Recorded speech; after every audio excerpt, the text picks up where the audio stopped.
Hey everyone, I'm Rather Than Go here. Today we're doing a tier list update, but not for an official campaign. For a fan campaign so well made that I feel comfortable ranking it alongside the official ones, it's Dark Matter.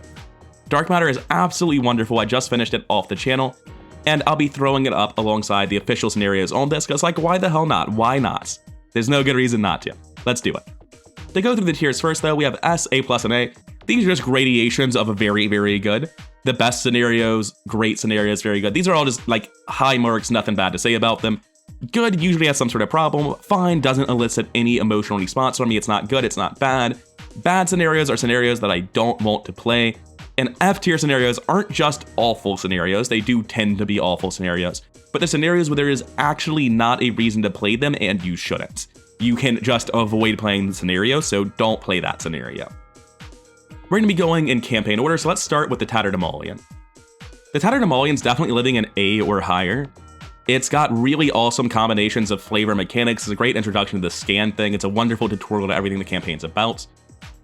If I compare it to the other top tier introductions, Curtain Call and Pit of Despair, I actually think it is a better scenario than those. Every time I see War of the Outer Gods up here, I get upset. I'm moving it down. I need to replay War of the Outer Gods and remember why I rank it so high, because I really don't think it deserves to be that high. And I don't think it's a problem of like Tattered Emolian being better, it's everything around it being better.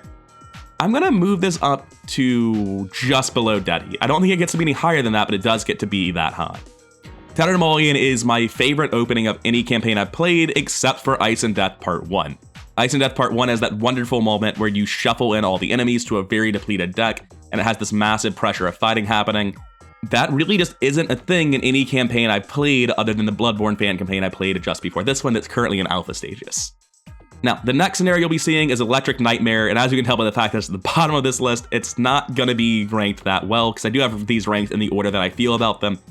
Electric Nightmare is probably not going to hit my bad tier, but it's close. I'm not a fan of puzzles, and that's a defining thing in two of the scenarios in Dark Matter. It's like the puzzle campaign.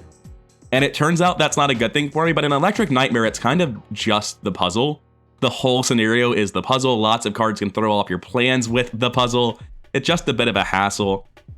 The basic gameplay loop is good, though. I don't think it deserves to be in bad, because if I got Vanishing without a trace and fine, then it's not in bad. But I would rather play Ice and Death Part 2 and Echoes in the Past. I think this is one of those scenarios where I have major problems with it, but the gameplay loop is good enough that I still don't put it in bad. Instead of being fine and no strong emotional response in the way that like Anchorage is, these are fine because they have a lot of bad and a lot of good, and they end up somewhere in the middle. The whole sliding puzzle thing for me just doesn't do it, man. It's a huge problem for me. Moving on to the scenario 3s, there are 3 different orders you can play them in. I'm going to go through the order in the book. Let's talk about Lost Quantum first. I think this is going to be around here, around Anchorage, Phantom of Truth. Right under Phantom of Truth seems like a good place to put it. Lost Quantum has 2 different versions. One is bottom of don't tier. Don't come here last. Don't do that. But I rank scenarios based on their best versions. And if you come here earlier than last, then you're going to be fine. It's going to be a totally normal scenario that I have no strong opinions about. Thematically, it's actually like one of my favorite scenarios, but the actual mechanics of it, you come there first and nothing's falling apart, or you come there last and everything falling apart is physically, viscerally unpleasant. And all of that checks out thematically. The thematics of it are wonderful. But the actual gameplay doesn't really do a lot for me in Lost Quantum. I very much feel like I'm just revealing locations, going to them, slapping resources down. There's not really much pressure, you're just adding impending doom, and that is bad, but it's not the biggest deal in the world. I just don't have strong feelings about Lost Quantum whatsoever. Moving on to the next one, that would be In the Shadow of Earth, and I absolutely love this scenario. The Shadow of Earth has a lot of time pressure and degrees of completion and finding everyone who survived and figuring out whether or not they're actually who they claim to be. It's thematically really cool. It is John Carpenter's The Thing in space and Arkham Horror LCG, and that sounds like a bad idea. It sounds like you've thrown too many things in the blender, but it just works so well. It's not the hardest scenario, and you'll notice that like a lot of the scenarios in my A+ and higher are very distressingly hard at very certain points. But I do think it's in that same ballpark as Ice and Death Part 3, where like even though it's not the hardest thing, it's thematically so good and so different from other scenarios that I still view it as better than Midnight Mask, even though I do think, like, realistically, full completing Midnight Mask is harder than Shadow of the Earth. Because even with my terrible team, I wasn't that far away. I probably shouldn't call them a terrible team. Mary and Mateo as a team actually work pretty well together with the current card pool. I was really pleasantly surprised with how well they did across the whole campaign. Next up, we've got Strange Moons. Strange Moons is a really different use of the scan mechanic, and I'm not quite sure how I felt the scenario as a whole.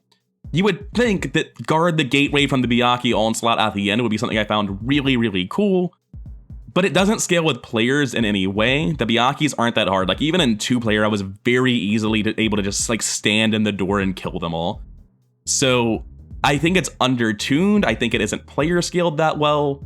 I think that the mechanics for scanning are cool, but especially in like 2-player, you can very easily find yourself in a spot where you're having to run back and forth on your cleaver because there's just no one available to do the scans for you.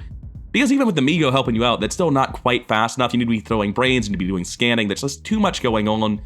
It's just all the little things piling up in 2-player that aren't scaled with players, combined with an overwhelming feeling that I could stay there forever, that I wasn't threatened, I wasn't pressured to leave, and that it wasn't that hard. Thematically and mechanically, I think the scenario is really cool. It's just the player scaling, it's just the difficulty. And boy howdy, does that mean it's living in the right neighborhood. It's living next to all of Innsmouth and Heart of Madness Part 2. I'm gonna be honest, I like it more than any of that stuff. Lair of Dagon is the only undertuned thing I think is better than that, and that's Show Might being above Riddles and Rain already. I think Strange Moon gets to live right next to all its brothers and sisters who had the exact same complaints. The machine in yellow, like to some degree, is just Curtain Call. It's not Curtain Call, but it does have a lot of what Curtain Call is doing. Thematically, I think the machine in yellow is really, really cool. Mechanically, I'm not the biggest fan because it's challenging your players in a really different way from every single other scenario. And it's not like a consistent theme of the campaign at all. If a campaign is defined by challenging foot treacheries or loads of enemies, or by opposing resources instead of life, like targeting your resources, targeting your cards, that sort of thing, then I don't mind. But if it's a specific scenario, then that's sort of weird for me. If there were more clues in the scenario and you could more easily as a team work together to negate the reflected damage, that would also help it a lot. But as it stands, I very much feel like Machine in Yellow is just, the hardest part of it is a thing that feels out of place, and that really rubs me the wrong way. Aside from that, I do really like the scenario. Not as much as Curtain Call. I think the way Curtain Call ends is better, and to some degree you lose points for just being another scenario. I think this is the first scenario that gets to do this. I'm putting it in good. I'm putting it in good, and at the very top of my good at that, because I really dislike the other selves. They're such an extreme threat to you because the reflecting damage, but there's not even that many clues on the map to like cancel the reflect with. So you have to plan around them, but it's just for this scenario, and I really don't like that. If it were the final scenario, it's still not out there. If it were before the Black Throne, it will be at the very top of my tier list someday. I'm eventually gonna play Circle and down on the channel. If it were the final scenario, I wouldn't care at all. Do whatever crazy tech swings you want in the final scenario, I don't care at all.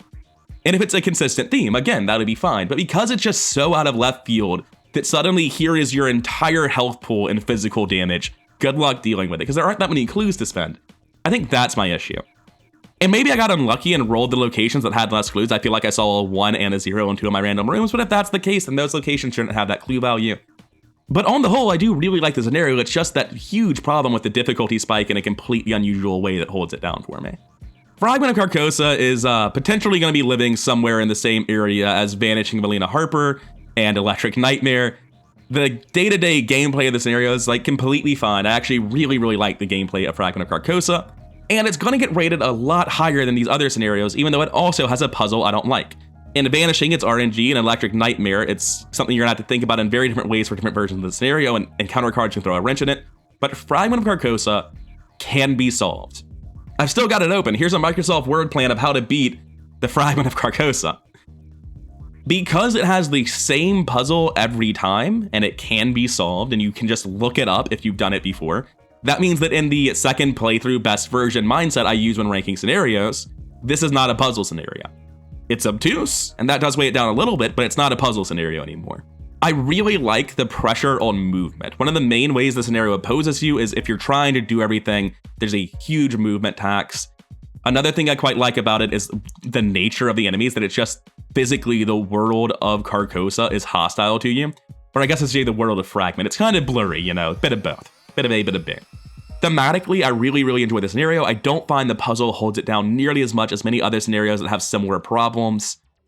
It's not really that hard. I think with a better team, I've crushed that scenario every time I've seen it. I don't think it gets to live in very good, I have to zoom out again, it's going into good. I like it less than A Light in the Fog, but more than Into the Maelstrom and Heart of Madness. That brings us to the finale, to Starfall, and Starfall is incredible. I mentioned this in either episode 7 or the start of episode 8. And when I first played Dark Matter, I played it two-handed solo, and I was going to tell my table about it, and we were going to play it with them if it was good. And by scenario 8, I was already thinking that I was going to tell them about it. I was very confident that I liked the campaign quite a lot.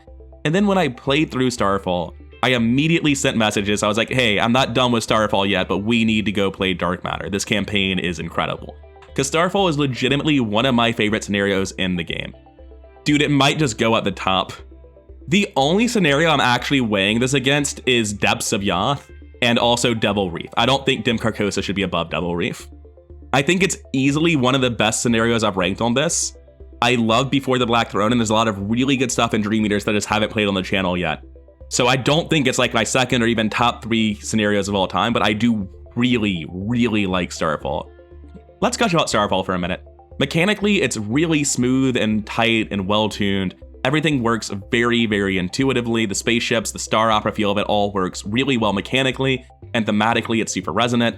All the different parts of the galaxy you're going to and doing things in, or not the galaxy, but our solar system. All the different parts are specifically the places you went to during the 3 different scenario 3s, which is really, really cool to tie it all back together. It's one of the most thematically resonant scenarios in the entire game. That's part of why Devil Reef is so high up. It's the exact same reason, right?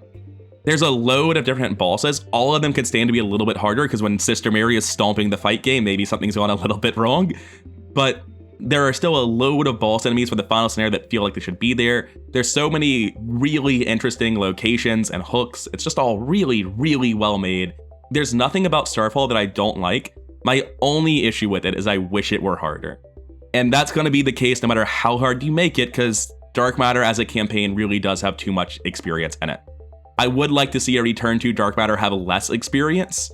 And that's a weird thing to ask out of a return to, is to reduce the experience in a campaign, but man.